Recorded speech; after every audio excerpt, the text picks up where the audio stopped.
Welcome to the SAT, ACT summer tutoring series here at Smart Alec. So many people are going to be watching this after the fact, which is absolutely fine. We know that schedules are dynamic and it's not always easy to make it on specific nights, especially when we're working with tutors who are tutoring during the week. So hopefully you're watching this either now or in the near future. Okay, awesome. So let's get started. Thanks so much for being here. We're super excited about this. We have a wonderful group of tutors who maybe have a little bit of experience with the exams, the SAT and ACT, but want to learn more, or no experience at all with those exams. So we're really excited to introduce you to the world of test prep and talk about how it's the same as academic tutoring and how it's different. Mostly we'll be focusing on the differences because you all already know how to do the other kind of tutoring.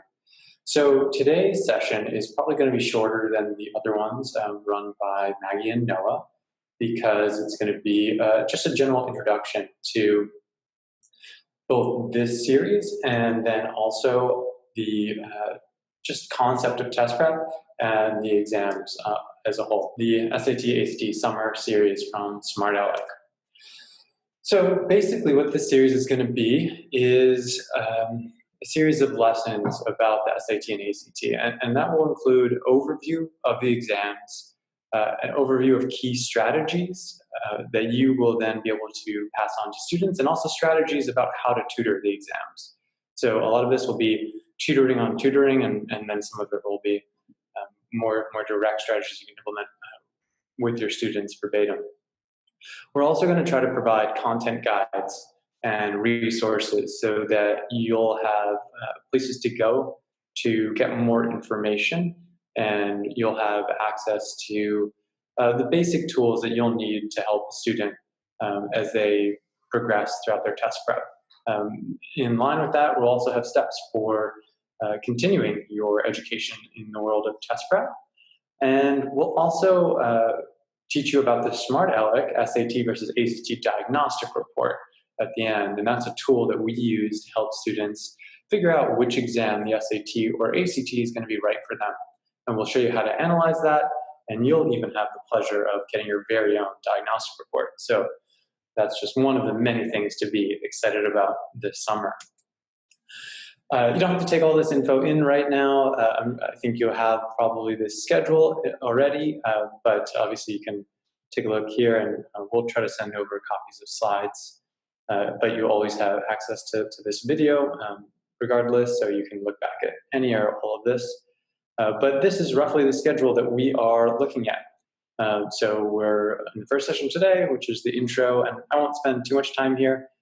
You'll see that there's going to be one conclusion session down here, where we'll do the diagnostic review after all is said and done content-wise. So each week, you'll receive a few practice problems assigned by Maggie or Noah, who will be your instructors for the bulk of this. And this isn't to give you a ton of homework or anything like that, and the homework will not be graded, but it will make it a lot easier for Maggie and Noah to use questions as jumping off points to understand specific lessons and strategies. So we ask that you do take the time to go over these few practice problems beforehand, so you don't have to be catching up during the actual sessions. Then after the last actual content session, you'll get the super fun chance to take two full-length exams, an SAT and an ACT. This will probably be your first time in a while, or maybe ever, taking the SAT and ACT. And we ask that you do it under time conditions, really to get a sense of what it's like to take these tests. Then you will upload your answers, send them to us, and we're going to grade those exams. So don't be too scared. We want you to do well, but it's not really the point. What we're really looking to do here is to give you a sense of what it feels like to take these exams, how some of the strategies that you've learned can be implemented on those exams, and then it will give us a perfect jumping off point to do the diagnostic testing or the diagnostic reporting. So you'll get your very own diagnostic report, as I mentioned, with the questions broken down over many different question types. And it will allow you to see where you might need to improve, but also it will help you when you are working with a student with their own diagnostic report. So those are the requirements. That's what we expect from you during this series. Here's what we expect you to get out of this series. We want to have you come out of this summer series with a basic understanding of these exams. So you're not going to be a master or a complete expert here, but you should have a general sense of what the SAT and ACT are as tests. You should have a sense of how to teach them and the best way to scaffold and structure lessons. You should have a sense of the strategies that are most effective, and hopefully strategies, a toolbox of strategies that you can then pick from, as there's not always one right strategy to approach a section for every different kind of student. We all know that students learn differently. Students are going to be at different levels. So a student who struggles with reading quickly is going to probably need vastly different strategies than a student who is at a very high level in terms of reading comprehension when it comes to the reading sections on the exam. It is the reason why test prep tutors and really teachers and tutors on the whole need many different strategies and approaches when working with students on certain concepts. And then really this is a foundation on which to build. So from here, you should be able to go out, continue improving your test prep skills, and be able to start tutoring right away, but putting in the work to actually improve and really become a master over time. So let's get into what is test prep. I wanted to name this section something like the philosophy of test prep, but I think that it's a little too vague and just something that I would enjoy and probably no one else would. So I try to keep it a little more practical, but this is kind of a high-level overview of what test prep is, and the things that I learned over my time as a test prep tutor that I think are probably the very most important. And I'm sure it's not the end-all, be-all, but I think it gives a good general overview of what matters here. So this is what I came up with when thinking about the test prep hierarchy of needs. And what I mean by that is what a student needs when it comes to test prep. And these are in order. So you can think of it as a pyramid, kind of like Maslow's hierarchy of needs. So, just like a human might need water first in order to survive, a student first needs a basic understanding of the academic material that a test is testing. So that means the actual curriculum that's being tested on the exam. So the SAT, for instance, is going to test you on reading comprehension, some basic grammar rules, and many different mathematical concepts. So if a student doesn't have a pretty good understanding of exponent rules, and they get a question that is about exponent rules, most of the time they're going to get it wrong. So the first thing you'll need to do as a test prep tutor is address the academic material and actually teach them things like exponent rules if you're tutoring the math section. And that is very similar to academic tutoring. I think we're all very familiar that if a student doesn't understand an academic concept, you need to explain it. The rest of this, though, is where it may deviate slightly from academic tutoring because once you know the academic concept or the curriculum about, say, exponent rules, for example, you still might have a student who sees a question about exponent rules and can't solve it because the exam's asking that question in a way they've never seen before. So they might not even understand what is being asked. So you have to understand the way in which an exam formats its questions and how a student can be taught to interpret really what's being asked. So unlike a classroom exam where you have a student sitting down, they know that this is an exam on exponent rules. The SAT doesn't announce what kind of question is being asked. So exam format has a few components, but the first is just making sure students know what material they're even supposed to access to answer the question. And then exam format also means just having an understanding of the structure of the exam. Because if you, obviously you can read at the beginning of each section how many questions are in each section, but if a student doesn't read that carefully, they might invest their time poorly and find that even though they've gotten the first 10 questions in the section right, they have no time for the remaining 8 or 9 questions. So exam format is of critical importance. And then the next level there is exam strategies. And obviously all of these are going to be linked. They all have a lot to do with one another, but exam strategies are different approaches that can help optimize performance on specific sections of an exam.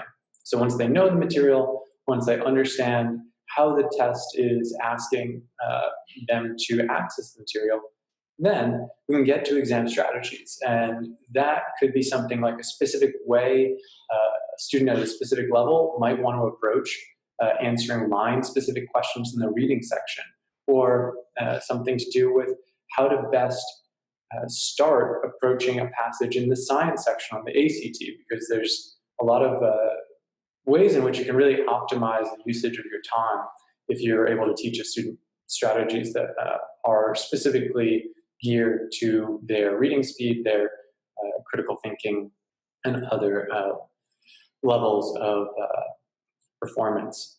And then the last here, and by last I don't really mean least, but I think does come after all these things, is the student's mindset.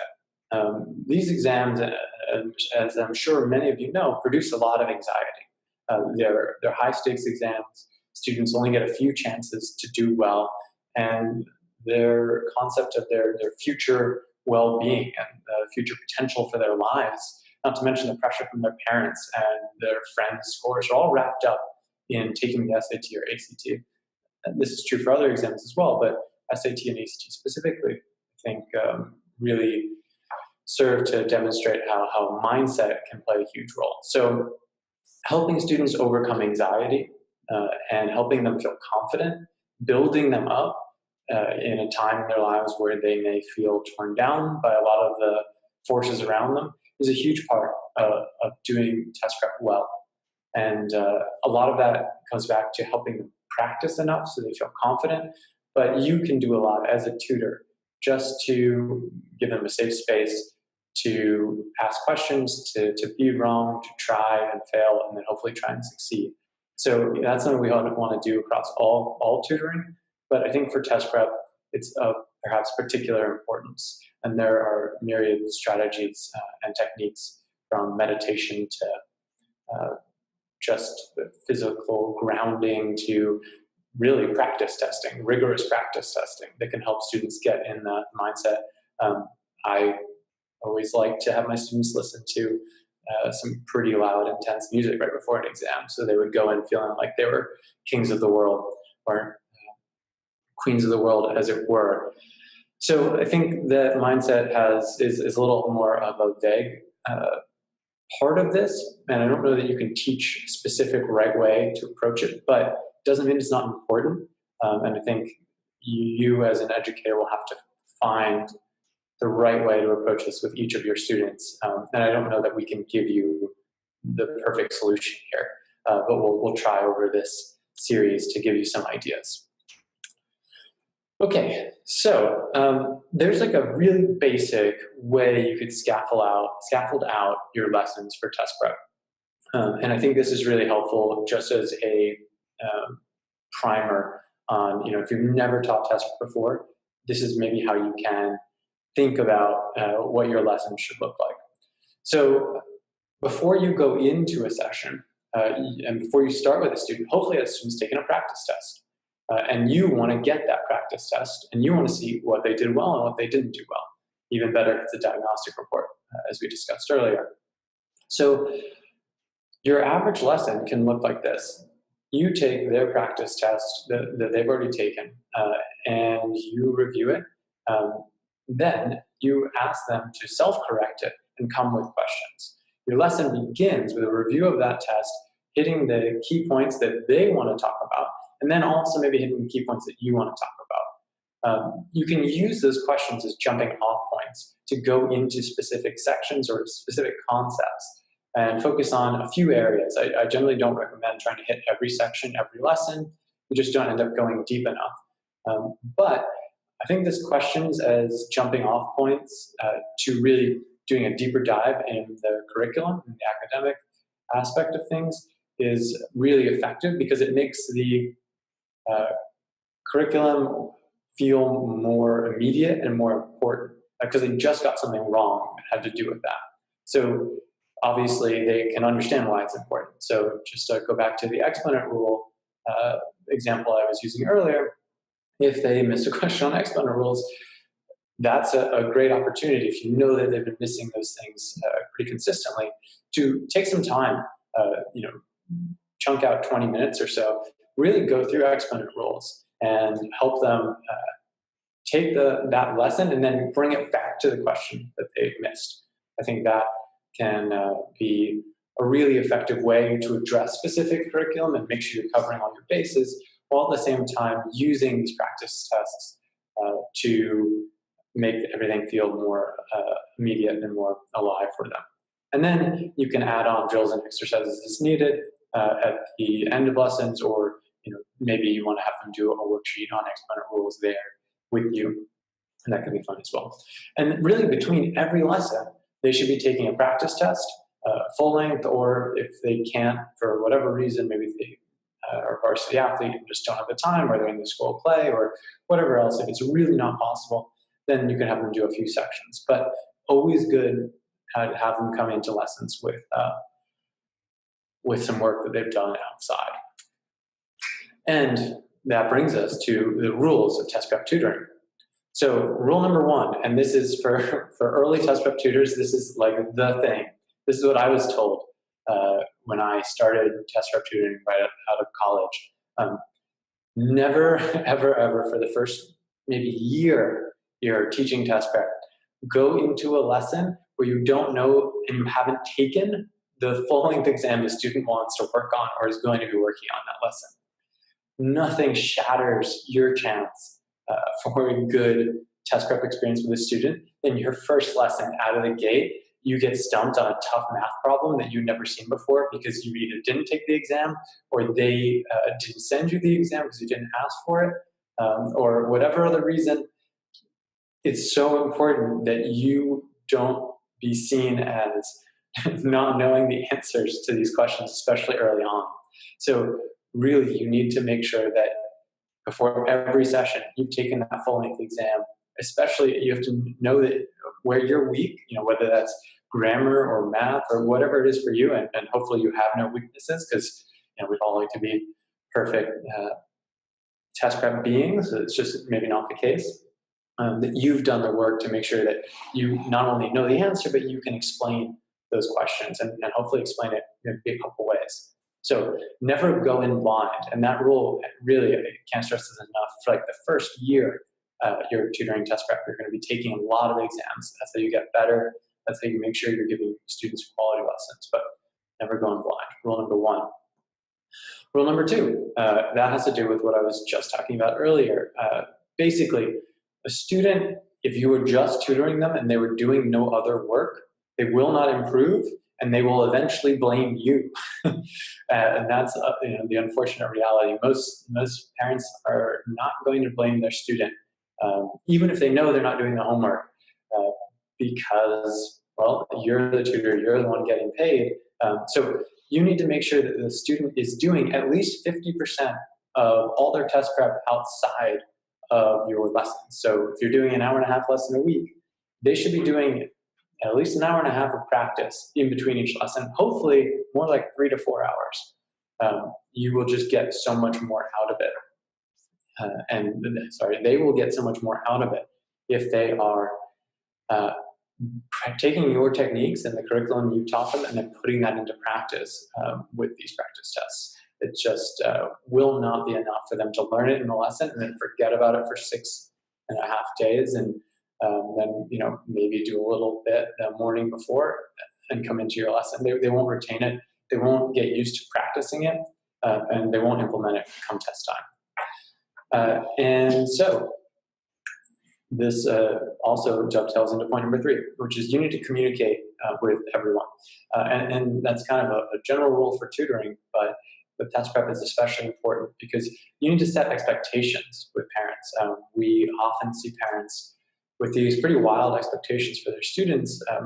Maybe they're starting at a 23 on the ACT and they expect to go up 10 points to a 33. That's wonderful. I've seen it happen. It is not the standard. It's not the norm. And the cases in which that happens are cases where the student is maybe underperformed on the diagnostic and then puts in just tremendous amounts of work to get to the place where they're scoring 10 points higher. And that can look like 30 to 40 practice tests and months of tutoring and months of tutoring. So you need to set realistic expectations. You need to let the parent know very early on if a student is not doing their work, because hopefully you can work together with the parent to motivate the student. And part of your job, honestly, is motivating the student. But there's going to be situations where that's simply not possible. And you should do everything you can to work with the parent to get that student interested and motivated. But I have seen cases, and I've done this, where I've said to the parent, look, the student isn't doing the work, and they're just not going to get much out of this if they're not putting in the work. They clearly don't want to be here. So I don't want to waste your time and money, and I don't want to waste my time being here. That can be the right move. And almost every time I've seen that happen, and a tutor does that, the parent will understand, and they will actually end up coming back with a more motivated student who's realized that having the option to do private test prep tutoring is pretty special. And when they didn't have it, they started to see the value in it and they put in more work later on. Now, I'm not saying do this if the student doesn't do the work the first time. This is like a last-ditch solution. Really, you should work as hard as you can to motivate them to work with the parent. And in this situation, please communicate with us way before we get to that point. We want to know we're here to help. We will do what we can to support you and help you motivate the students. So only do that if things have really gone pretty far and you've talked to us about it, if you're working with a smart Alec student, obviously.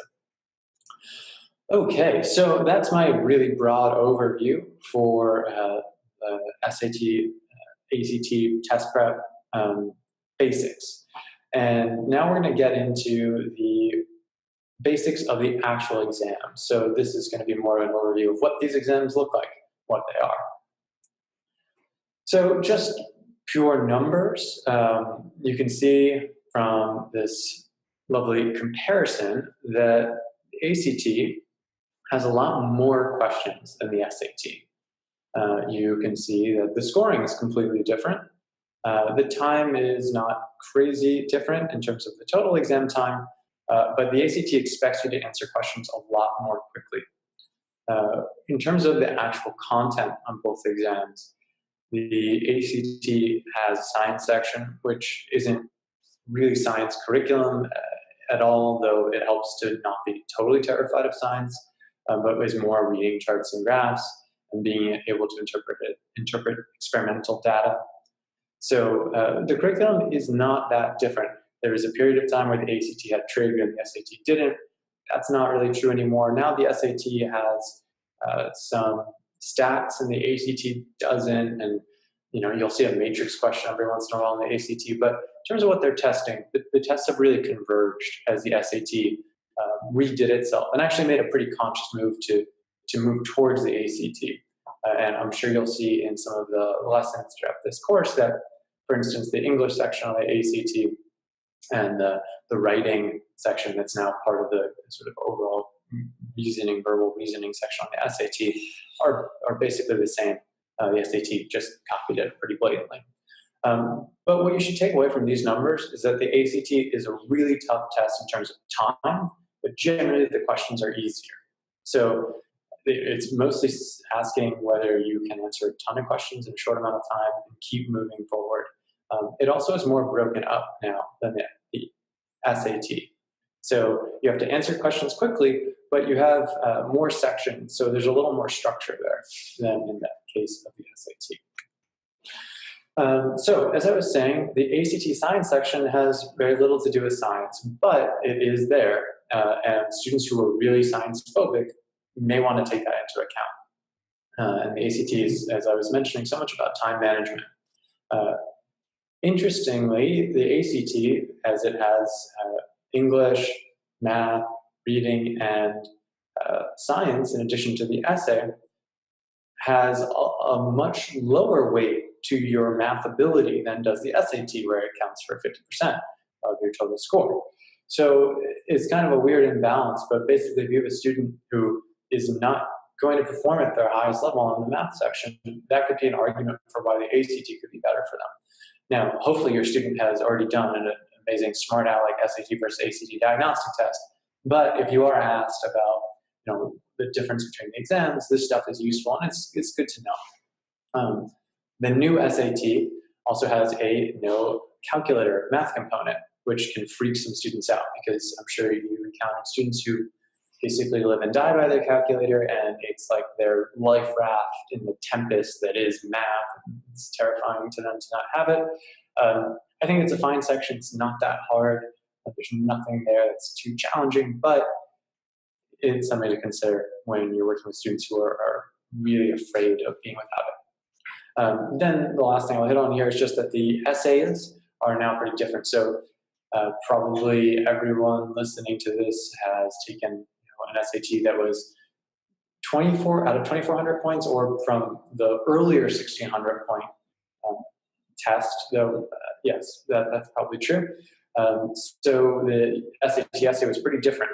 Now they've kind of stolen from the GRE, and what they're asking you to do is analyze an author's perspective and how they're making their argument, not asking students to actually postulate an argument of their own. So it's more about rhetoric and understanding argumentation, which I think is super interesting, and actually I think it's improved, but some students don't like that, and if that's a major thing, the ACT essay is more of a student's perspective, where they evaluate a few different possible perspectives on something and then formulate their own. It's a little more what we're used to for these exams. So this is just a basic breakdown of the SAT and the section lengths and things like that. I won't spend too much time here because you'll be spending a lot of time on this stuff as you continue to go throughout this series. And yeah, here is the ACT basics.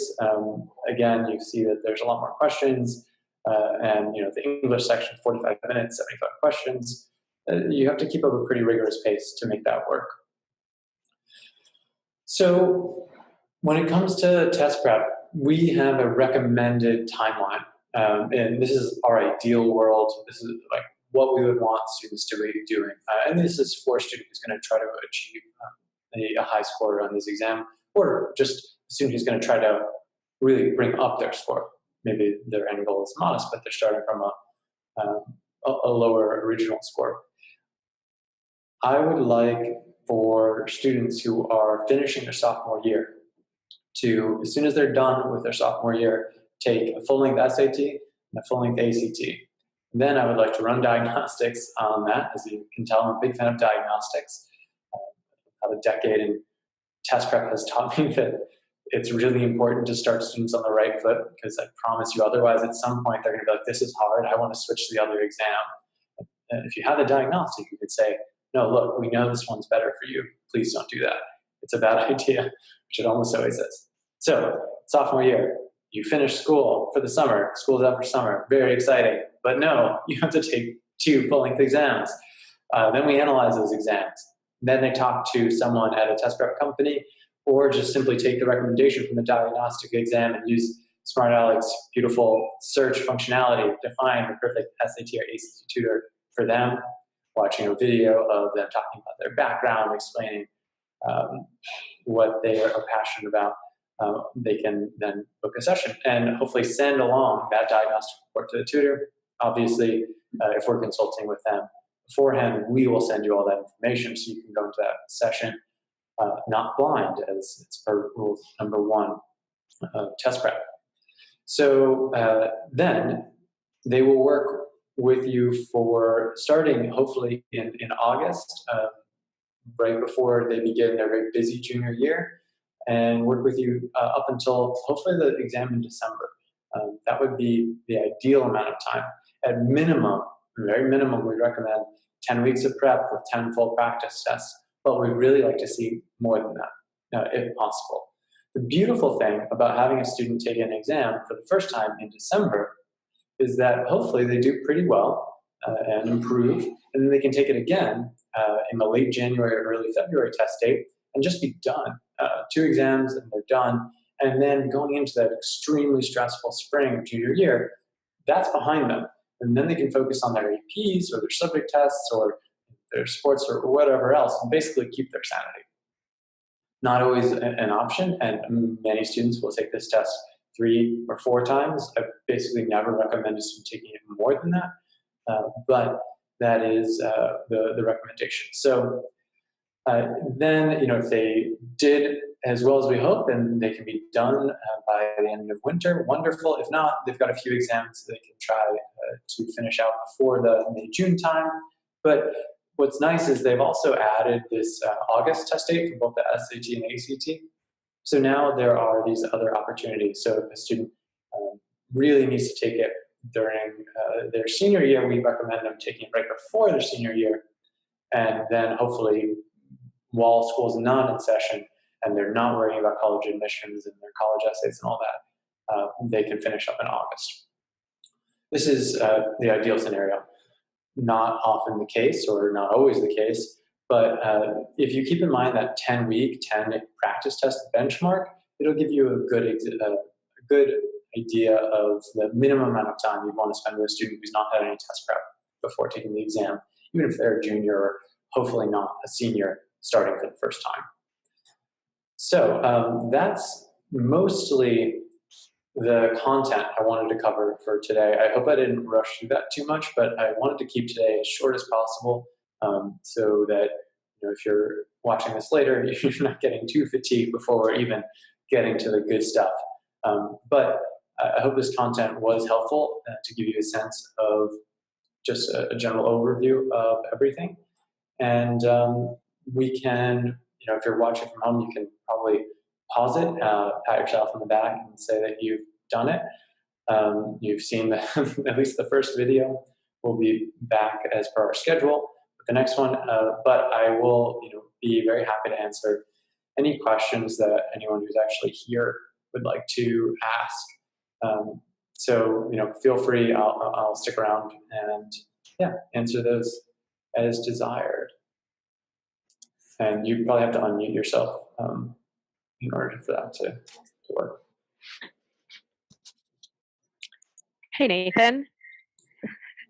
Hi. It's Kate. Can you hear me? I can hear you. What are your sort of top maybe 3 recommendations when you have a student who's kind of coming back very much with, well, I had soccer practice, well, I had choir, well, I don't have time to read, and like you know very clearly what they need to be doing, and they're simply not doing that work. Like aside, and you've talked to the parents, and they say they'll get them to, you kind of have that whole situation. What do you feel like is the most effective strategy? Yeah, so I think what it can be helpful if you kind of talk to the parties separately, and maybe you've done this, but if you talk to the parents and you talk to the student and you talk to them each kind of in isolation, you can have kind of a real talk session at the end of or even the beginning of your next session. I'm actually recalling a time where I had a student who was super smart, but just didn't want to work at all. And I knew he could do really well, but it was so frustrating that he just didn't practice. So the beginning of the session, when he hadn't done his work again, I called his dad in, and he was relatively scared of his dad. But I sat him down, and we sat at the table, and I was able to kind of lay out in a very kind way. You never want to make Sure. a bad guy exactly. There should be no malevolence here, but just saying, look, I'm really worried that I'll call him Davey. Davey, isn't completing these assignments because I don't think there's any way he's going to improve on the test if he's not doing the work. And you're spending a lot of money, and this is where having the parent there is nice because you're kind of aligning their different incentives because they don't want to be spending money on something that's ineffective.